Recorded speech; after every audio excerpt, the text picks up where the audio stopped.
Peuple révolutionnaire du Grand Sahel et d'Afrique, mon bonjour à vous. Il n'est nul besoin de vous faire un rappel, parce que ce dont il est question fait partie de l'histoire récente de notre nation, de notre pays, de nos nations, disons, de l'ensemble des nations de l'Alliance des États du Sahel, qui livrent une bataille sans merci contre un terrorisme importé et à nous imposé, dans le but de nous maintenir dans un état de dominé. Nous refusons catégoriquement de rester des dominés.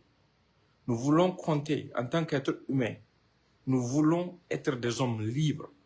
Nous voulons bâtir des nations qui répondent à l'aspiration de nos populations.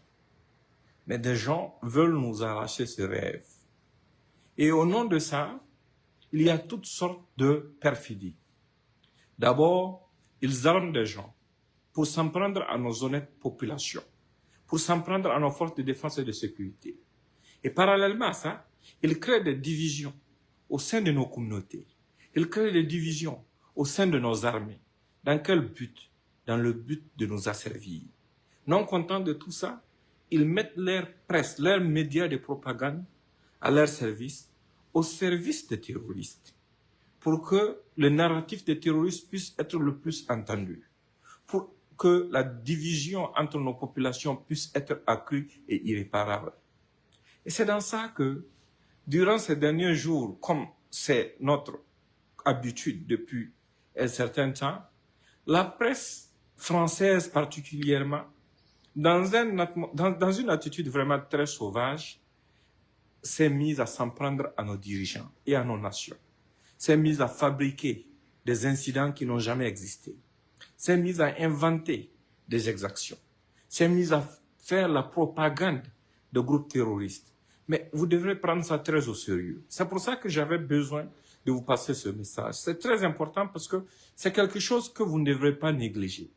Parce qu'à chaque fois, je le répète, à chaque fois que ces gens commencent une campagne de dénigrement contre nos nations, il faut savoir que c'est un prélude à un coup foiré qu'ils sont en train de préparer contre nous, contre nos nations. Et c'est le lieu pour nous d'exhorter nos dirigeants cette fois-ci. Si vous découvrez qu'au sein de nos rangs, des gens sont manipulés contre nos nations au bénéfice d'intérêts étrangers, vous devrez les dévoiler à nos forces combattantes qui se battent de façon digne et honorable. Des gens sont sortis ici qualifier nos forces de défense de sécurité de toutes sortes de noms. Ils les ont accusés de toutes sortes de choses. Ils les ont même insultés. Ils ont insulté les veuves et les orphelins. Ils ont piétiné la dignité de ce peuple. Pourquoi? Parce qu'ils sont du côté des terroristes. Et ce sont ceux qui sont du côté des terroristes qui refusent d'applaudir quand les forces de défense et de sécurité accomplissent des miracles, comme ce qui est en train de se passer dans la vallée du Sourou.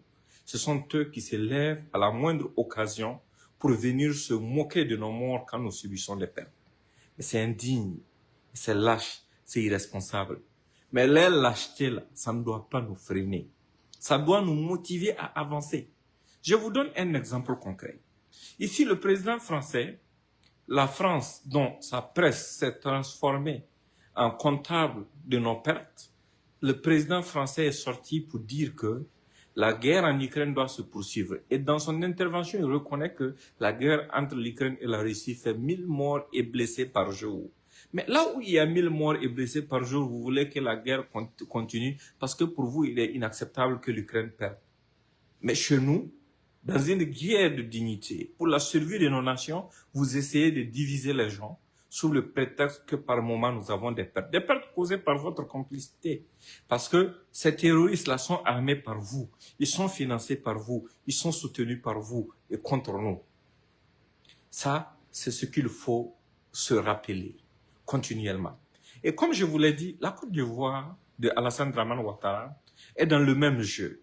C'est pour ça qu'il est important que chacun d'entre vous partage ce message et dire à nos vaillantes forces combattantes d'ouvrir l'œil et le bon sur l'ensemble des théâtres d'opération, de dire à nos populations en ville et dans les grandes agglomérations de doubler la veille citoyenne parce que l'ennemi est en train